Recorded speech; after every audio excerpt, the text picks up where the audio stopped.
Hey, what's up, soldiers? Chris here, caribbeanpot.com. Always a pleasure to have you guys here in the kitchen. It's summertime, which means we can finally go outside, put that cold pot to use. Curry goat, nice and fiery, so a cold pot, outdoor fiery curry goat. You're gonna want to check this one out, man. Vibes it up. What's up, soldiers? Don't forget to click subscribe. If you've already clicked subscribe, hit that bell notification thing. I want to all you missing out on the new videos, man. Come on, click. I have about 3.5 pounds of goat shoulder, which has been cleaned and washed with some lemon juice and cool water, drained. There is bones in there, and that is the thing. I highly recommend you use the goat meat. This will work with lamb as well too. With bones, you're gonna get a ton more flavor. And while I'd love to say that we're gonna season this and marinate it overnight, typically how this is done, you know, you wake up the morning, you season it, you bounce up your friends and them, and you go in the bush and you make a nice little bush cook. I think in these times, everybody doing river line cook. We ain't doing a river. There's a river in my backyard. Salt, some garam masala, Caribbean green seasoning, a couple tablespoons of that, heaping tablespoons of that Caribbean green seasoning. There is a recipe on caribbeanpot.com for that, as well as chrisdelarosa.com if you're wondering. We've got here 1 diced tomato, 2 scallions. I've got here a couple scotch bonnet peppers, small ones, sliced up, seeds and everything. We're gonna need some fresh ground black pepper. Now with that scotch bonnet pepper, remember to use as much as you can handle.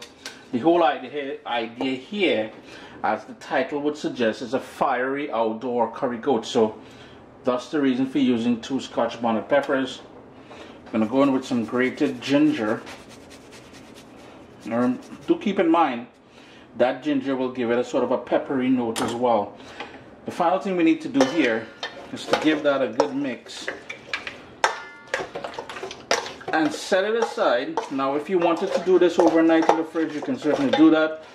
Close it down with some cover it up with some plastic wrap and let that marinate. In my case here, as I said, when we're doing a bush cook in the islands, on the islands, same day, same time, we just want to go in there, cook and eat. So the time it takes for me to build the fire outside on the cold pot, that is how long this will marinate for, in my case here. Yeah, we're in the backyard now, just showing you guys a little quick glimpse of the scenery back here. And we've got the cold pot here, so this is an old school way of cooking in the Caribbean. The bottom part is where the coals are, and you can see it's nice and red down there. And in the pot, we're starting off with, as we normally do with many of our curry dishes, we've got garlic in there. Whole garlic. I have them whole grains of garlic, and I've got a diced onion in about 3 tablespoons of vegetable oil. The full list of ingredients will be listed, as I always do, in the description of the video, and the recipe itself will be posted on caribbeanpot.com. To that garlic, as well as the onion, we're going to go in with some cardamom, 3 cardamom, and that is a trick my friend Derek over in Ottawa told me to try. Some coriander, some allspice, and some cumin seeds. Just give that a quick stir and let that continue for a couple more minutes. It's now time to go in with your favorite curry powder. In my case here, this is my own blend. I'm gonna give that a quick stir, a tiny bit more. We want nice bold flavors for this curry goat. I'm going to give that about 3 minutes to toast, and in doing so, what is going to happen is going to cook off the rawness out of the curry, as well as it's going to open up and sort of allow all the spices which make up a good curry powder to bloom and release all those nice flavors. Now here's where we can start adding, and I don't know if I mentioned that before, but I did add the garlic cloves whole to the pot. Because whoever gets that near the end there, they're going to be thankful for that. Here's where we're going to start adding the pieces of goat to the pot. Marinade and everything.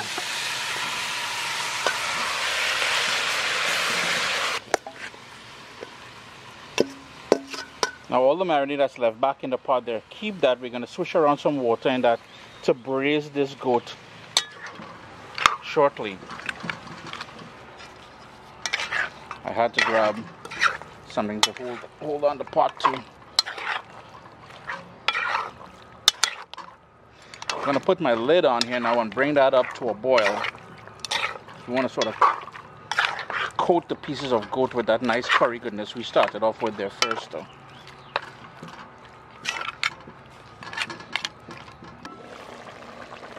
Got a nice bubble happening now. I had to add some more coals. You know, that's one of the things about cooking outdoors in the elements and stuff like that, especially with a raw heat or a raw fire, is that it's not like a stove where you can turn it up or turn it down. So what we're going to do here now is burn off all of that liquid that sprouted naturally there to infuse the pieces of goat with that lovely curry base. And you know, you're probably wondering why cook outside. Well, here's the thing. You see the smoke that we're getting from that fire and all that? It adds a lovely flavor, especially to curry dishes. To game, which is wild meat, and curry dishes cooked outside on an open fire, I'm telling you, it's probably one of the best things ever. Most of that liquid has burnt off now, and by burning off that liquid, we intensify the curry flavor in this dish.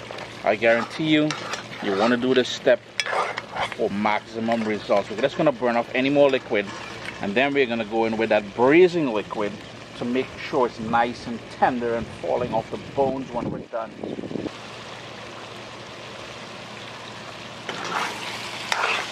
And we've got the oil that we started off with. You can see it's nice and dry. You're going to see that vegetable oil there, and that is where we want it to be. And here's where we're going to add the braising liquid.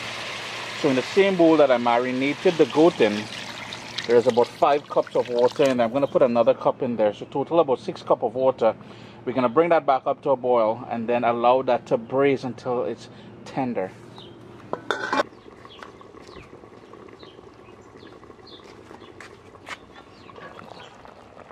So there we go, it's braising away nicely now.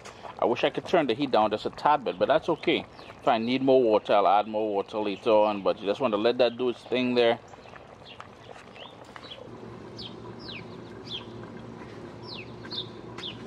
It's been just over 2 hours. Just bubbling away there, getting nice and tender. Here's where you're going to taste it for salt. You're going to personalize it in 2 ways. You're going to taste it for salt, and you will reduce, well, providing it is tender now. It should be tender. You may want to taste it, so check how tender it is. Taste it for salt, and cook down the gravy now to the consistency that you like. I know the people that I'm cooking for likes a lot of gravy, so I'm just going to give this maybe another 4 or 5 minutes, and then it's all good. Took it off the fire there because I got a nice thick, look at all that lovely gravy happening here. Chris here at caribbeanpot.com. Always a pleasure to have you all here in the kitchen with me. Remember to connect with me on Instagram at caribbeanpot. I usually do little teasers on there and stuff like that as we film. And we're going to go in with some fresh chopped shado beni. And I have here some bird's eye pepper or bird pepper.